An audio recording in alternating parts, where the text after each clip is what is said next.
You know, we live in a culture that has grown increasingly uncomfortable with silence, particularly when it comes to women.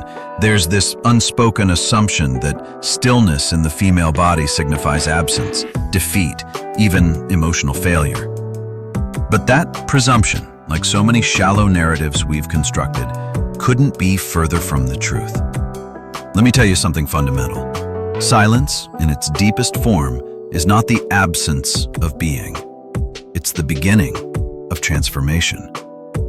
When a woman voluntarily distances herself from superficiality, the chaotic pursuit of desire, the endless dance of validation, of being seen, touched, wanted, what emerges isn't emptiness, but presence, not scarcity, but expansion.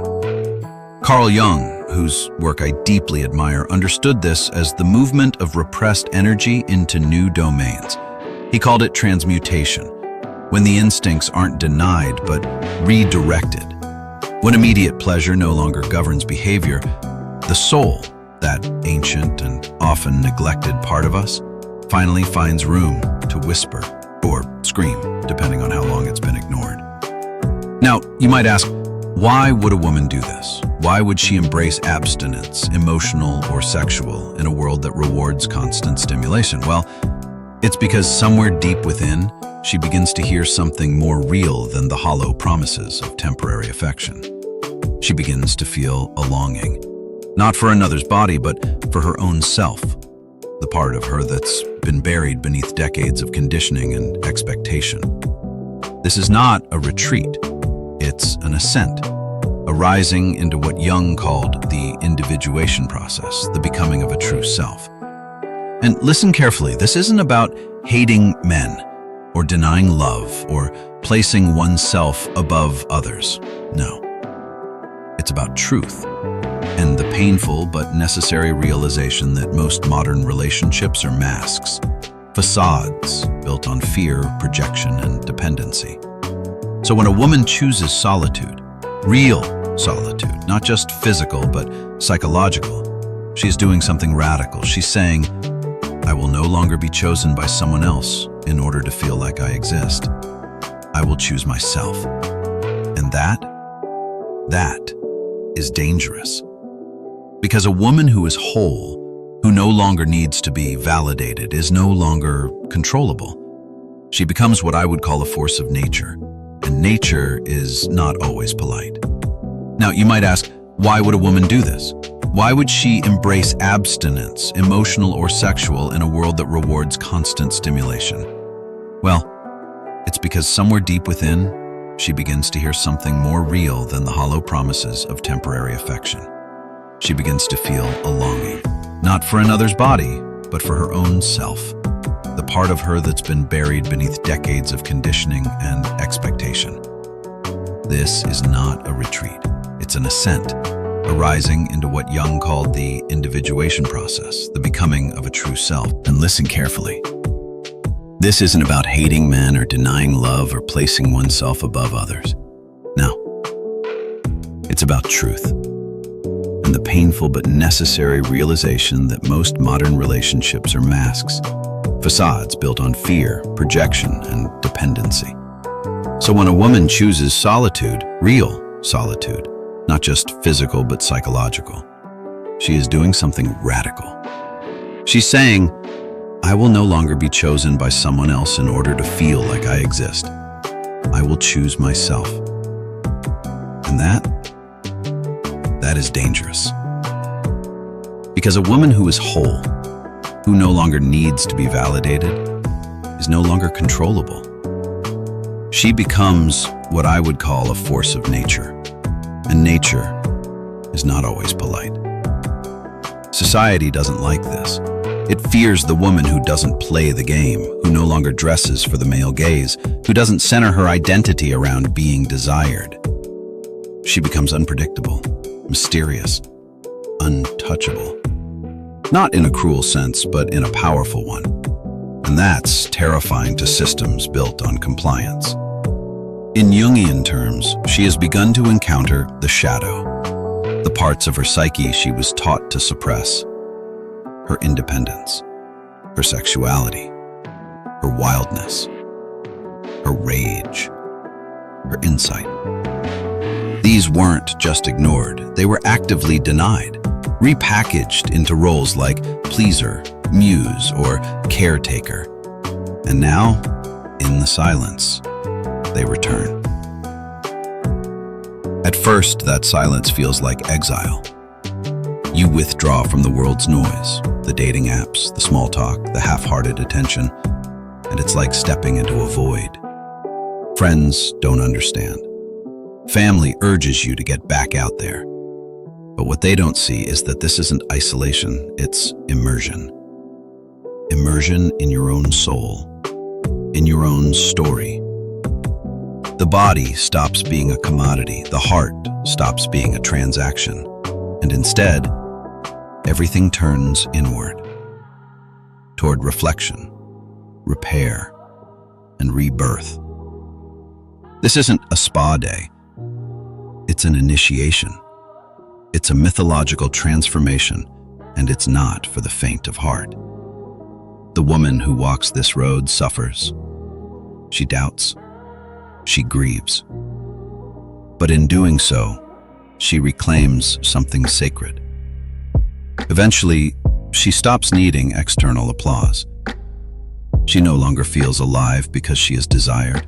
She feels alive because she is aligned. Her inner life no longer hijacked by other people's projections. And in this transformation, something alchemical happens. The woman becomes the fire. She becomes the light. And that light isn't for everyone. It burns away falseness. It repels the lukewarm. But for those who can meet her in truth, that light becomes a beacon. So if you are in that silence now, if your body has gone quiet, if relationships no longer feel like salvation, if you're wondering if you're broken, let me say this clearly. You are not broken. You are awakening. And the world has no idea what to do with a woman who is no longer hungry because she's finally begun to feed herself from within. Now, let's not romanticize this process. It's not comfortable. In fact, it often feels like a psychological death. Everything you thought made you lovable, useful, wanted, begins to crumble. That curated self, the pleasing persona, the emotional labor you perform to make others feel more secure, it all begins to rot, and you're left with something raw, something exposed.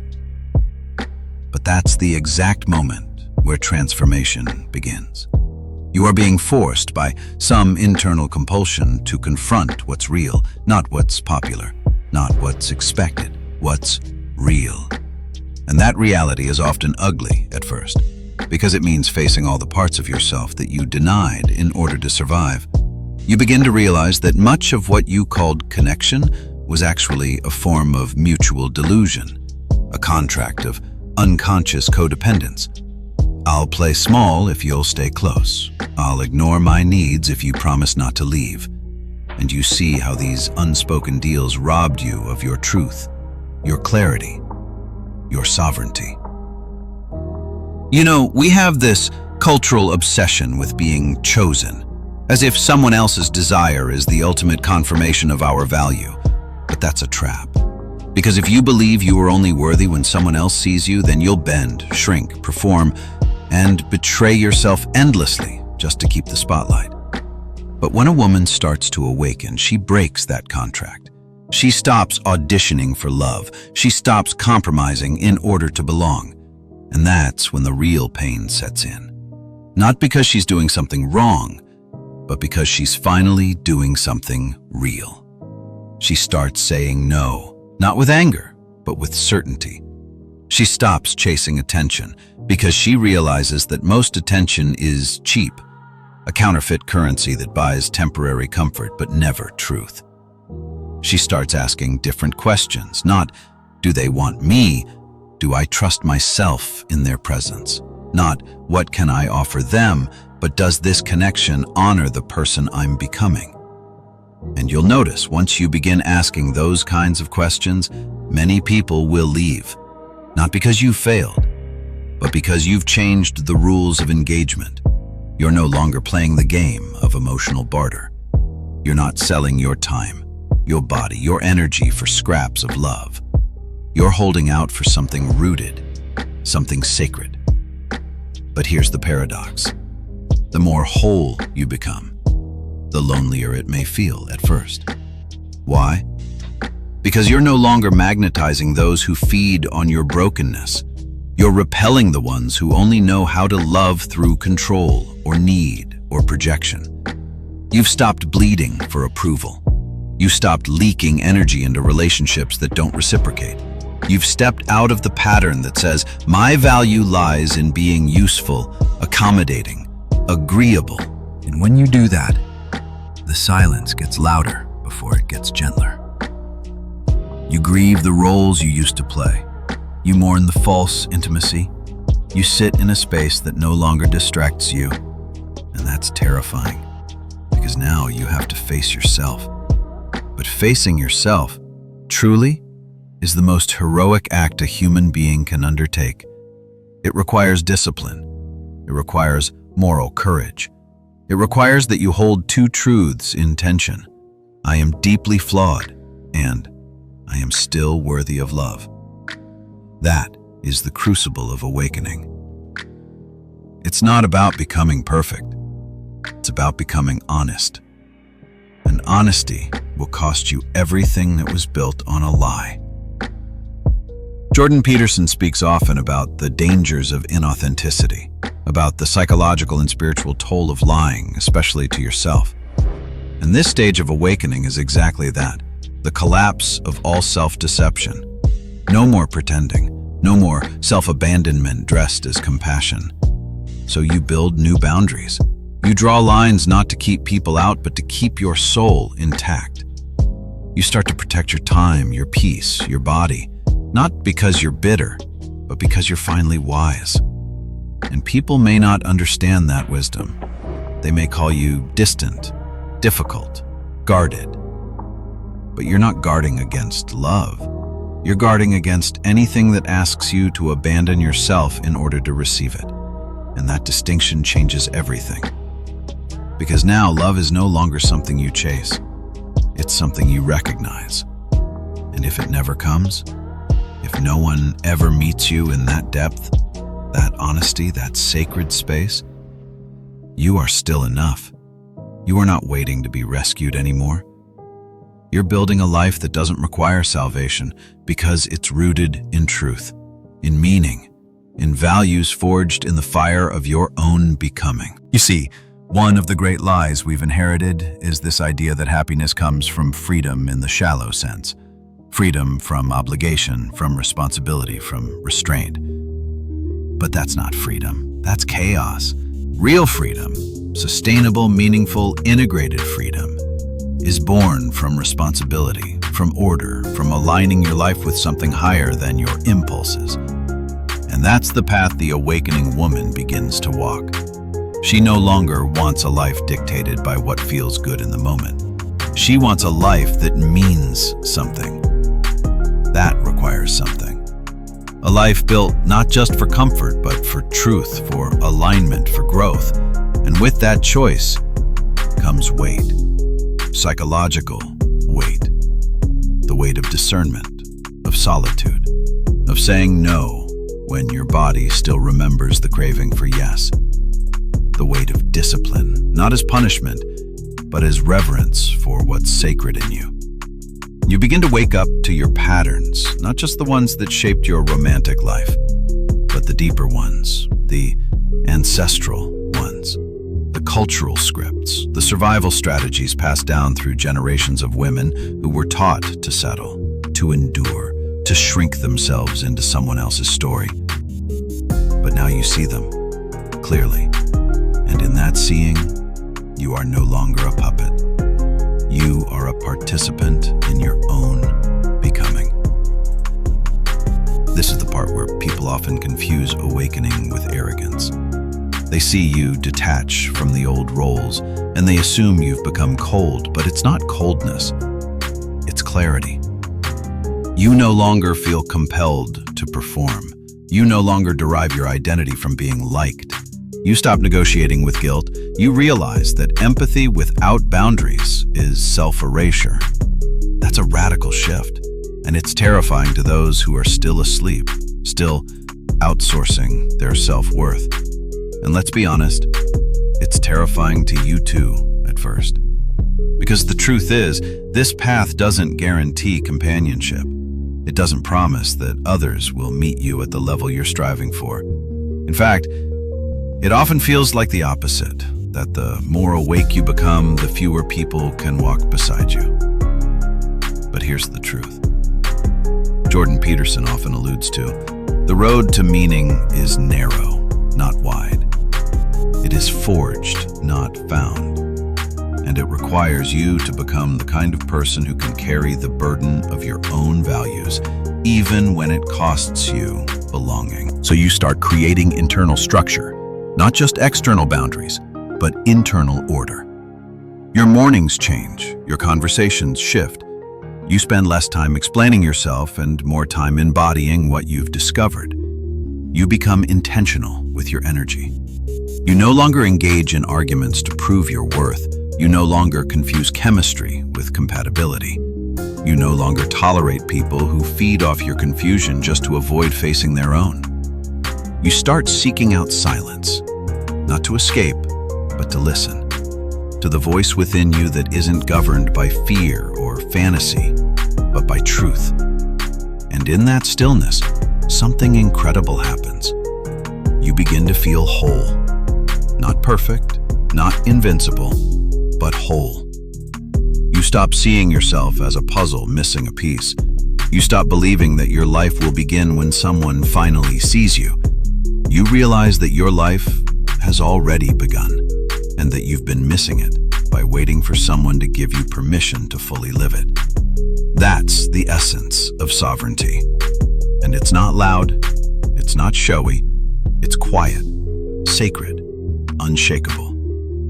It's when you walk into a room and don't need to be the center of attention because you are centered in yourself. It's when you no longer fear solitude because you've made peace with your own mind. It's when you no longer contort your truth to make others comfortable because comfort is no longer your currency. Congruence is. And when people ask, what happened to you? Why have you changed? You don't offer a long explanation. You don't shrink to ease their confusion.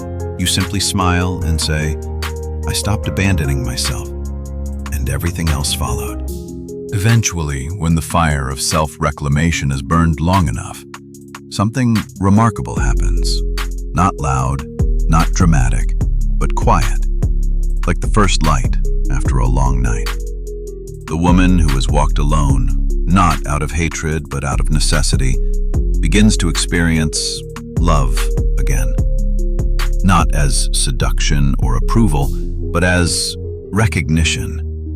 And this time, she doesn't lose herself in it. Because now, she no longer sees love as something to earn, but something to share. She doesn't fall into it blindly. She stands in it, anchored, whole, able to give without abandoning herself, and to receive without collapsing into dependency. This is what Jung might have called the union of the anima and the animus, the reconciliation of opposites within. The masculine and feminine principles no longer at war inside her, but integrated. She becomes both soft and fierce, open and discerning, compassionate but boundaried. And this kind of woman, this awakened, individuated, sovereign woman, doesn't attract just anyone. She repels anything built on illusion, addiction, or fantasy. Not because she's guarded, but because she's clear. She doesn't entertain chaos anymore. She doesn't mistake longing for love. She doesn't allow chemistry to override her values. She knows what it costs to betray herself, and she's not willing to pay that price again. So when love comes, if it comes slowly, patiently, respectfully. It doesn't demand. It doesn't manipulate. It doesn't rush. It meets her in the middle. And if it doesn't, she is still whole. This is the paradox of awakening. When you no longer need love to complete you, you finally become capable of giving and receiving it in its truest form. And that love is not a contract. It's not a transaction. It's not conditional upon roles or performances. It's two people who have met themselves so fully that they can now meet one another without distortion. That's the foundation for everything society pretends to value: commitment, intimacy, legacy. But none of that is possible until we first learn to be alone without being lost, to be whole without being worshipped, to be clear without being cruel. And it's not just about personal peace. It's about cultural transformation. Because when more women awaken to this truth, when they stop sacrificing themselves to maintain appearances, when they stop making excuses for emotional immaturity, when they stop confusing chaos for passion, they begin to model something revolutionary. They show the next generation what real self-worth looks like. They show that healing is possible, that solitude isn't punishment, it's preparation, that boundaries are not rejection, they are direction. And perhaps most importantly, they prove that being alone doesn't mean being unloved. It means you're no longer available for relationships that require you to betray yourself in order to belong. So if you are walking this path, if the world feels quiet, if people don't understand you, if you've chosen truth over popularity, depth over distraction, let me affirm what your heart already knows. You are not alone. You are awakening. And this painful, beautiful, sacred journey is not the end of your story. It's the beginning of your becoming. If this resonated with you, let your voice be heard in the comments. Share your story. Your awakening may be exactly what someone else needs to hear. If you're drawn to content like this, honest, deep, and meaningful, subscribe and join this space for thoughtful growth. And if you know someone who needs this message today, share it, like it, be part of that ripple. Until next time, keep walking, keep waking up. You're not alone.